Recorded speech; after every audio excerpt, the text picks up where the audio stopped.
So this is how I started a soap making business at 14 years old. A while back, I started wanting to use all natural, more clean products for my skincare and my hair care. And a lot of people in my family also made cold processed soap. And so I started wanting to do that. In 2023 was when we started we're gonna start a business on January 1st in 2024. So in December, on December 1st in 2023, I released my first YouTube video, and that was gonna be, I was gonna post a video 5 days a week, all of December up until January 1st, and that was gonna be a way to market my business. I'm really glad I did that because we got orders from people we had already made very good connections with just from YouTube. One thing that was really good to note was you don't need a lot of experience to start a business. Of course, you have to know how to make your product, but talking about marketing and YouTube, starting the YouTube channel, I didn't know anything about editing. I didn't know anything about filming equipment, anything about lights, or how to write a video, or how to do anything. But you don't need education in it. You just need to do it and practice. And I think going headfirst into December really helped. You know, get over the fears of the filming and stuff, learn how to edit quickly so that I could make better work going forward. And then on January 1st, we launched the business at midnight, and boy, when we got up, it was busy. We had orders to pack, and it was really fun. It was a good first day for us. And ever since then, we've been working really hard going to markets, filming more YouTube videos, doing collaborations with people. That's kind of how we've started and how we're going. So my business is only a few months in, but we have, as you can see, we've done pretty well to the point where we've gotten some wholesale customers, we've gotten some very loyal customers, and I'm very grateful for all of the stuff that we've been able to do. But yeah, I am 15. I started this business when I was 14. My birthday is in February, so December, January, and then into February when I started was I was 14. I got asked this question on my live stream that I did last Friday, was how do you manage school and the business? And one way I do that is, of course, knowing my routines, getting routines, knowing my routines, and then just trying to play it by ear. Because like I said, I have my Spanish tutor on Monday. I know that day is not going to be a day that I'm going to pour 6 slabs of soap, I'm going to edit 10 videos, and I'm going to do all of these little things so I make my life hard. I'm going to try to do stuff before Monday and after Monday so that Monday is a day that I don't have to do so much, you know? And one thing I was worried about when I started this business so young was feeling invalidated, that people would think somebody else is doing this for me, or I'm not doing the work. Of course, I'm 15. Well, I started this when I was 14. There's somebody else helping me. There's somebody else doing the legal stuff, opening a bank account, driving me places, helping me with things.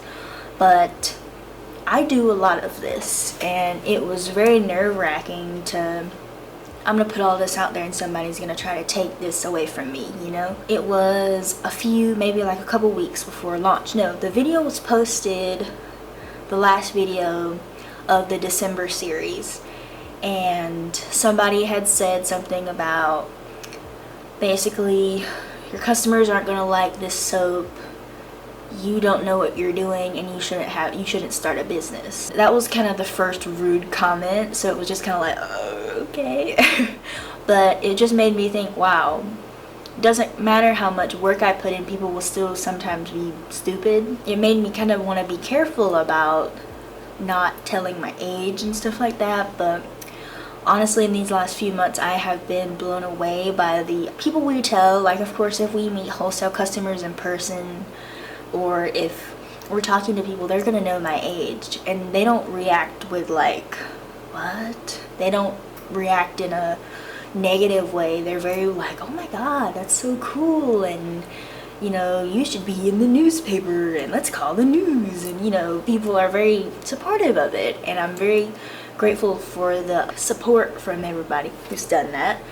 So I wanted to tell this because it's a very big part. But yeah, so all of the videos are done by me. Nobody's here right now. I edit these videos and they might not be movie quality, but they're there. I get help with things, but I do make the soap, I do make the other products, I label them, I designed the logo, I did a lot of this stuff. So yeah, I said I was supposed to give some tips. I should do that.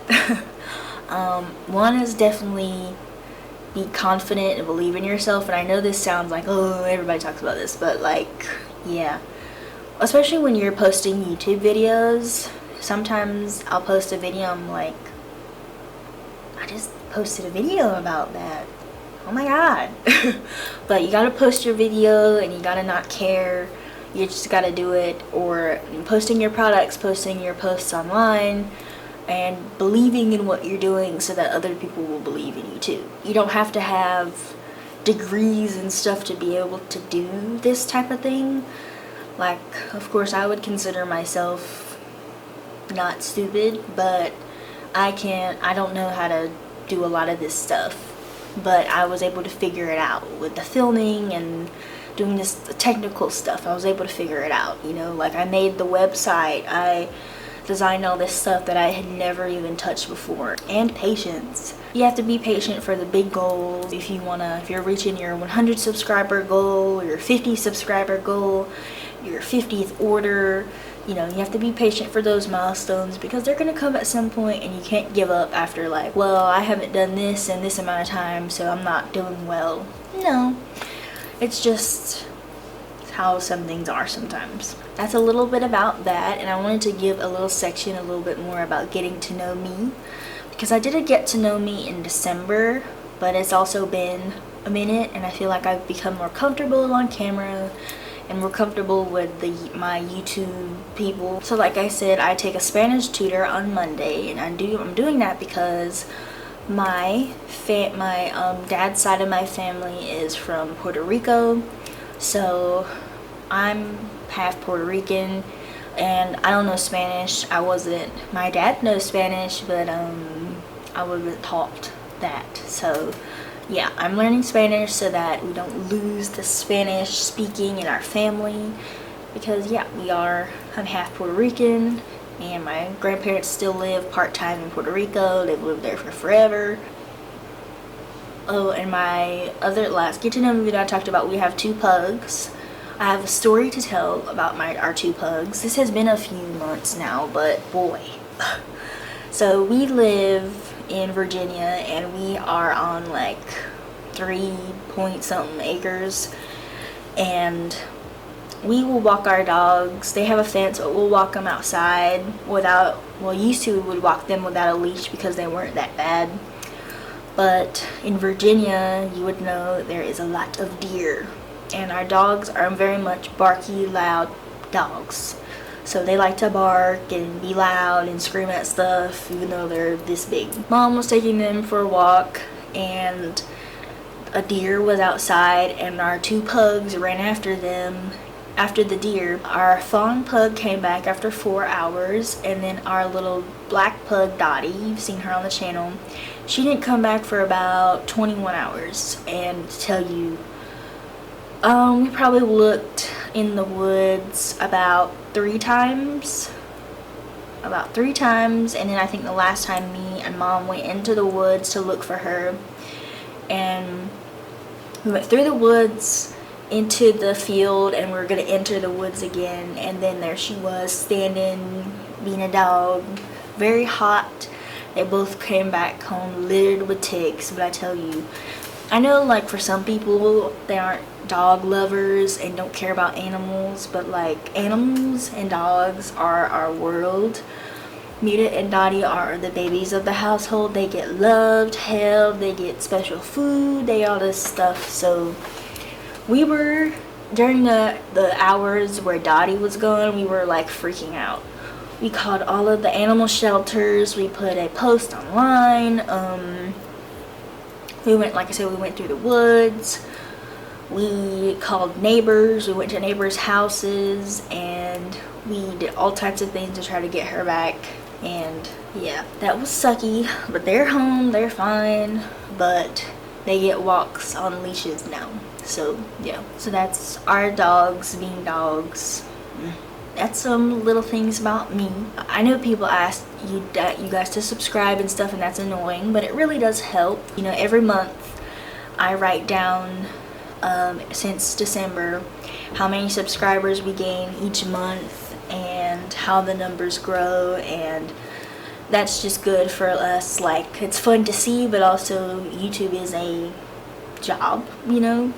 So of course your subscriptions and stuff like that helps us a lot. So if you could subscribe, like, comment, it all means a lot to me. And yeah, thank you guys for watching the video, and I hope you enjoy the channel and my soap products and stuff like that. So yeah, thank you for watching.